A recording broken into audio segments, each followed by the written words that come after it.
আসসালামু আলাইকুম ওয়া রাহমাতুল্লাহ। আলহামদুলিল্লাহি রাব্বিল আলামিন ওয়াসসালাতু ওয়াসসালামু আলা রাসূলিহিল কারীম ওয়া আলা আলিহি ওয়া সাহবিহি ওয়া আহলি বাইতি আজমাইন। বাংলাদেশ জামাত ইসলামী কর্তৃক আয়োজিত আজকের এই জাতীয় সমাবেশে উপস্থিত সম্মানিত জাতীয় নেতৃবৃন্দ, বন্ধু সংগঠনের নেতৃবৃন্দ, শহীদ পরিবারের গর্বিত সদস্যবৃন্দ, 24 জুলাই যোদ্ধাবৃন্দ, আপামর দেশবাসী এবং আমার সাংবাদিক বন্ধুগণ, আমি সর্বপ্রথম মহান রবের দরবারে শুকরিয়া আদায় করছি। ফ্যাসিবাদের পতনের পর অত্যন্ত অনুকূল পরিবেশে আল্লাহ রাব্বুল আলামিন আজকের এই সমাবেশটি করার আমাদেরকে তৌফিক এনায়েত করেছেন, আলহামদুলিল্লাহ। 2 দিন আগেও ঝড়ধারায় বৃষ্টি ঝরেছে। অনেকে আশঙ্কা করেছিলেন কি হবে, মানুষগুলা সেদিন কি শান্তিতে বসে 2টি কথা শোনার সুযোগ পাবে। আল্লাহ রাব্বুল আলামিন আজকের দিনটা অনেকটা এয়ার কন্ডিশন করে দিয়েছেন, আলহামদুলিল্লাহ। বৃষ্টি নেই, তীব্র রোদও নেই। আল্লাহ তাআলার পক্ষ থেকে তার গোলামদের প্রতি এই যে মেহেরবানি, এর জন্য নত শিরে আরেকবার আমি শুকরিয়া আদায় করছি, আলহামদুলিল্লাহ। সম্মানিত বন্ধুগণ, যাদের ত্যাগ এবং কুরবানির বিনিময়ে 15.5 বছরের কঠিন অন্ধকার যুগের জাতাতলে পিষ্ট হয়ে যারা তিলে তিলে দুনিয়া থেকে নির্যাতিত হয়ে বিদায় নিয়েছেন, অপশক্তির বিরুদ্ধে প্রতিবাদ করতে গিয়ে বিদায় নিয়েছেন, যারা লড়াই করে আহত হয়েছেন, পঙ্গুত্ব বরণ করেছেন, আমরা তাদের সকলের কাছে গভীরভাবে ঋণী। মহান আল্লাহর দরবারে তৌফিক চাই, বাংলাদেশ জামাতে ইসলামীর অস্তিত্ব যতদিন থাকবে আল্লাহ যেন তাদের ঋণ পরিশোধ করার শক্তিটাও ততদিন আমাদেরকে দান করেন। আমি গভীর পরিতাপের সাথে আপনাদেরকে জানাচ্ছি, আজকের এই বিশাল সমাবেশ আয়োজন করতে গিয়ে আমাদের 3 জন ভাই ইতিমধ্যেই দুনিয়া থেকে বিদায় গ্রহণ করেছেন। খুলনার দাবকুপ উপজেলার আমির জনাব মৌলানা আবু সাইদ বিদায় নিয়েছেন। পাবনার বয়োজ্যেষ্ঠ একজন মুরব্বী জনাব মুস্তাফিজুর রহমান, তারা এই আয়োজনে আসতেই পারেননি। আসার পথেই আল্লাহ তাআলা তাদেরকে তার কাছে তুলে নিয়েছেন। আরেকজন ভাই এখানে অসুস্থ হয়ে তিনিও ইন্তেকাল করেছেন, শাহ আলম। মহান রবের দরবারে দোয়া করি, আল্লাহ তাআলা তাদের উপর রহম করুন, তাদেরকে ক্ষমা করুন, জান্নাতুল ফেরদাউসের নিয়ামত তাদেরকে দান করুন, তাদের আপনজনদেরকে আল্লাহ তাআলা সবরে জামিল আতা করুন। সম্মানিত ভাইয়েরা, আবু সাইদরা যদি বুক পেতে না দাঁড়াতো, এই জাতির মুক্তির জন্য যদি বুকে গুলি লুফে না নিত, হয়তোবা আজকের এই বাংলাদেশটা আমরা দেখতাম না। ইতিমধ্যে হয়তো আরো অনেক মানুষের জীবন ফ্যাসিবাদীদের হাতে চলে যেত। 24 জীবন বাজি রাখা এই যুদ্ধটা যদি না হতো, তাহলে আজকে যারা বিভিন্ন ধরনের কথা এবং দাবি দাওয়া পেশ করছেন, তারা তখন কোথায় থাকতেন? অতএব আসুন, যাদের ত্যাগের বিনিময়ে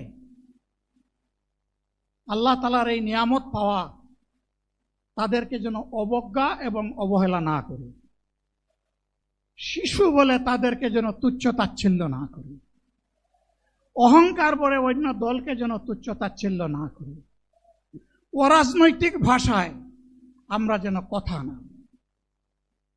যদি এগুলো আমরা পরিহার করতে না পারি, তাহলে বুঝতে হবে যারা পারবেন না ফ্যাসিবাদের রূপ তাদের মধ্যে নতুন করে বাসা বেঁধেছে। আমরা আশা করব আমরা এগুলা করব না, কেউ এগুলা করবে না, বরঞ্চ রাজনৈতিক শিষ্টাচার রক্ষা করে জাতীয় ঐক্যের বীজতলাটা আমরা সবাই মিলে একসাথে তৈরি করব ইনশাআল্লাহ। সম্মানিত ভাইয়েরা, আসরের নামাজ আসন্ন, আরো অনেক বক্তা ছিলেন, তাদেরকে আমরা দিতে পারি নাই, আমরা দুঃখিত। এজন্য আমার লম্বা কথা বলার সুযোগ নেই।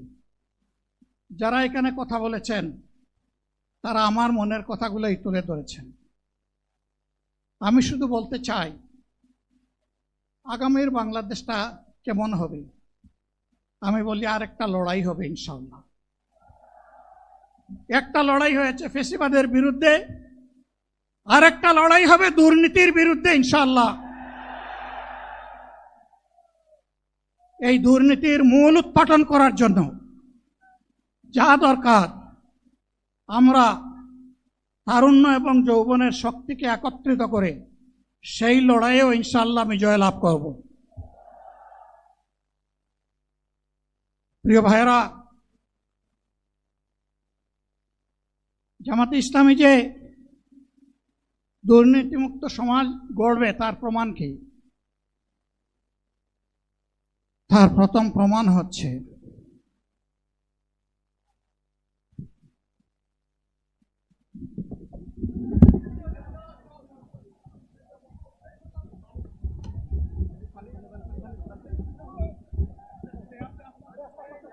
আপনারা অবস্থান করুন যার যার জায়গায়। আপনাদের সবকিছু দেখার জায়গা স্থান পরিবর্তন করবেন না, সবাই জায়গায় থাকেন, সবাই তার নিজ নিজ জায়গায় অবস্থান গ্রহণ করেন, সবাই তার নিজ নিজ জায়গায় অবস্থান গ্রহণ করেন। আপনারা নিজ নিজ জায়গায় থাকুন, প্রয়োজনীয় দিক নির্দেশনা দেওয়া হবে। আপনাদের উত্তেজিত উদ্বেলিত হওয়ার কোনো কারণ নেই। মহান রাব্বুল আলামিনের একান্ত মেহেরবানিতে আমাদের প্রোগ্রাম আলহামদুলিল্লাহ, শুকরান, আলহামদুলিল্লাহ কাসিরান। সম্মানিত ভাইয়েরা, আপনারা সম্মানিত ভাইয়েরা, আল্লাহ রাব্বুল আলামিনের রোশের মেহমানিতে এই গরমের সদরে মাহফিল মুহতারাম আমিরে জামাত অচিরেই সুস্থ হয়ে যাবেন ইনশাআল্লাহ। আমি আল্লাহ তাআলার শুকরিয়া আদায় করি,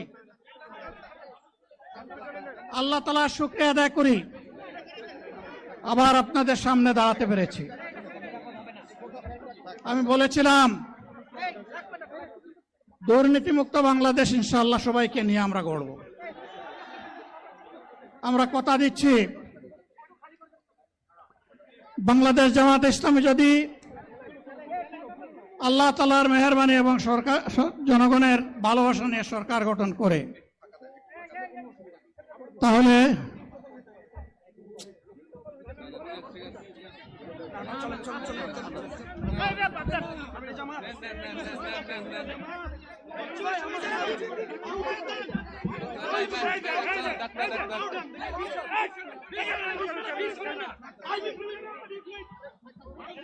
আপনারা নিজ নিজ জায়গায় অবস্থান করুন। আমাদের স্বেচ্ছাসেবকগণ আছেন, সংশ্লিষ্ট বিভাগের দায়িত্বশীলরা আছেন, তারা প্রয়োজনীয় ব্যবস্থা নেবেন। কারো মাইকের সামনে আসার দরকার নেই। আপনাদের এই ড্রোনগুলো আলহামদুলিল্লাহ, আলহামদুলিল্লাহ। আরে আল্লাহ যত সময় হাত দিচ্ছেন, বাংলাদেশ জামাতে ইসলামী থেকে যারা আগামীতে সংসদ সদস্য হিসাবে নির্বাচিত হবেন, আরে আপনারা কথা বন্ধ করেন, আপনারা কথা বন্ধ করেন, সবাই বসে পড়েন, সবাই বসেন, বসেন, কেউ দাঁড়াবেন না, সবাই বসেন। যদি আল্লাহর ইচ্ছায়, জনগণের ভালোবাসায় বাংলাদেশ জামাতে ইসলামী থেকে সংসদ সদস্যরা নির্বাচিত হয়ে সরকার গঠন করেন, তাহলে কোনো এমপি, কোনো মন্ত্রী আগামীতে সরকার কিন্তু প্লট গ্রহণ করবে না। কোন এমপি এবং কোন মন্ত্রী ট্যাক্সবিহীন কোন গাড়ি চড়বে না। কোন এমপি এবং কোন মন্ত্রী তার